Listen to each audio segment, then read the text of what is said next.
How's it going, y'all? Jeremy McManus here with sfrelationshipcoaching.com. Here to talk about one of my favorite topics in dating and relationships. It's called nonviolent communication. Some of you guys might have heard it called NVC. So let me break it down as a system first, kind of share the nuts and bolts of it, and then we can look at what it might look like in a regular conversation or in a situation that you can actually use.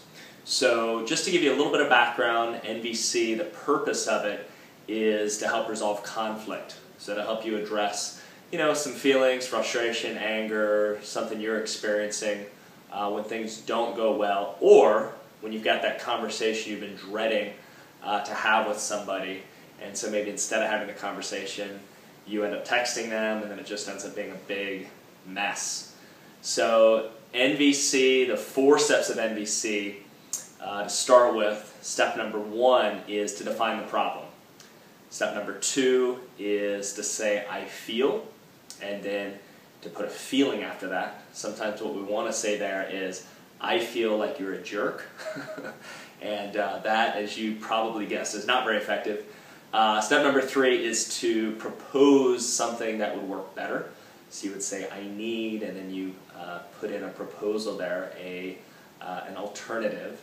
And step 4, and this might be the most important step, is to check back in with the person you're talking to. Some version of, would that work for you? So let me share with you a scenario that I'm faced with a lot because I've got a real pet peeve around dishes being left in the sink.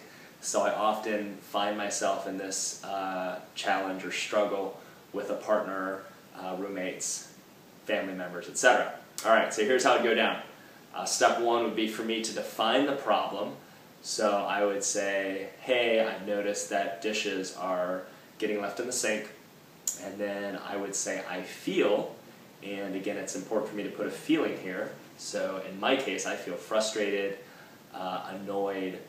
I then go right to a proposal. So I would then say, I need for the dishes to go directly into the dishwasher instead of getting left in the sink. And then I need to check it out with the other person to see if they're willing to do it. So I might say, would that work for you, or what are your thoughts on that? I especially like what are your thoughts on that because it's a great open question. And I'll do another video on open and closed questions. So again, just to summarize, nonviolent communication. Step 1, define the problem. Step 2, say I feel, and then put a feeling after it. Step 3, suggest an alternative, so I need, and then your proposal. Step 4, and very important here, check back with the person, see if that works for them. Alright, again, just the highlights. Nonviolent communication, a great tool for improving your dating and relationships. Jeremy McManus, sfrelationshipcoaching.com.